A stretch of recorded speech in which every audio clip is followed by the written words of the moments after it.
Most people know children's entertainment icon Fred Rogers of Mr. Rogers' Neighborhood fame. Through his television show, he touched the hearts and opened the minds of children across the world. While Fred entertained on the screen with his TV program, his wife, Joanne Rogers, played a huge role in his life behind the scenes. Joanne Rogers was not only an incredibly influential figure in Fred Rogers' life, she also played a huge part in the way the entertainer's legacy was handled after his death in 2003.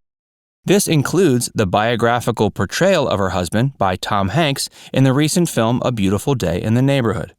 Now, though, it seems Joanne's time has come to an end as well. Mr. Rogers' wife just died. R.I.P. Joanne Rogers.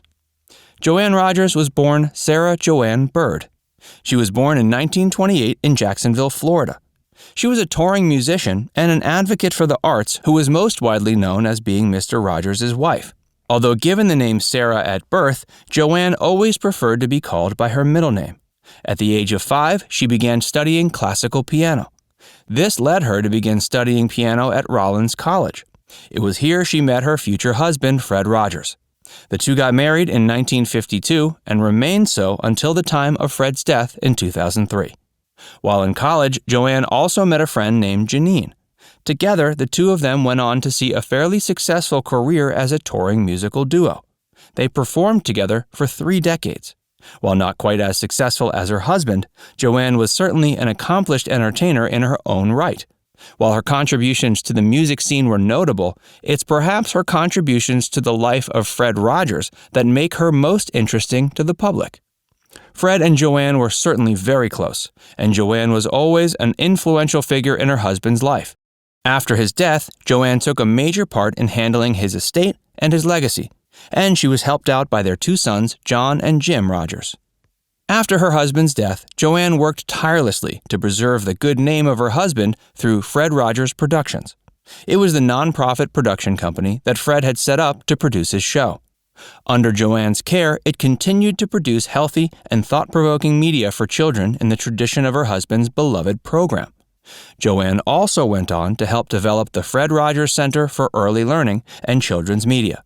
This was located at St. Vincent College in Fred's hometown of Latrobe, Pennsylvania. Along with Fred Rogers Productions, this center helps maintain and further the positive growth Fred Rogers brought to children's television. Joanne eventually had to quit playing piano due to arthritis that began developing after decades of professional touring. However, after her husband's death, her hands were very much full handling his legacy and media empire. This also included bigger jobs such as consulting on documentaries and biopics. These included 2 notable films, the 2018 documentary Won't You Be My Neighbor and the 2019 biopic A Beautiful Day in the Neighborhood. While the former gained some attention from Rogers' devotees and documentary audiences, the latter gained even more due to an Academy Award-nominated turn from Tom Hanks. During filming, Joanne worked with Hanks very closely to ensure he got the role down just right. According to Joanne, she and Hanks grew fairly close over the course of the filming, with her being on set nearly every day. She even made a cameo appearance in the film. Joanne Rogers retained a reputation not unlike her husband's. All those who worked with her over the years had nothing but kind words to say about her, with many considering her one of the nicest and kindest people they'd ever met. At least after her husband. Hey, if you're enjoying this video so far, click the like button to show your support. And be sure you subscribe to Facts First if you haven't already. There was likely no better match for Fred Rogers than his wife Joanne. They met at Rollins College when they were both just 24. However, their romance did not start instantly. Both Fred and Joanne were fairly reserved people who preferred to take romance slow. When Fred left the area to pursue an internship at NBC, the two remained companions in the form of writing letters to each other. It was through these letters that Fred eventually proposed to his wife. According to Joanne, she was so taken aback by the proposal, she ended up losing the letter in an emotional state. Surely, the two of them were right to take their time, allowing a passionate romance to blossom through the intimate connection of letter writing. Perhaps this is why their marriage ended up being so strong and lasted until Rogers' death. Joanne had stayed behind at Rollins College to pursue a master's degree in music. Even with Fred by her side, she did not stop following her dreams.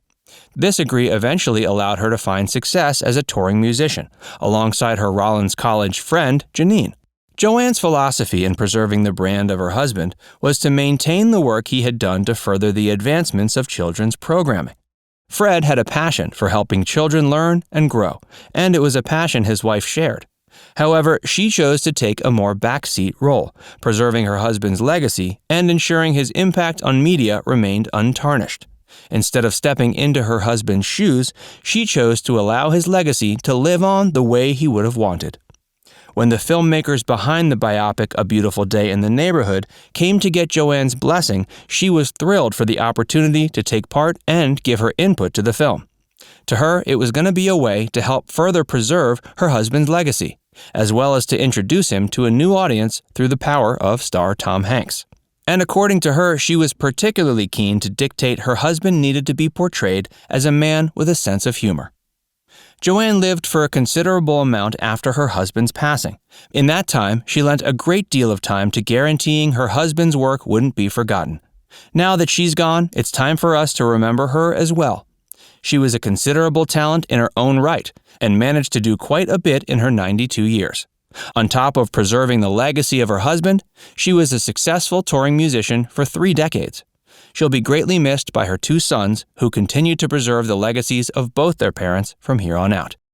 In her final years, Joanne Rogers certainly did a lot to increase the public's awareness of the real man behind Mr. Rogers' Neighborhood.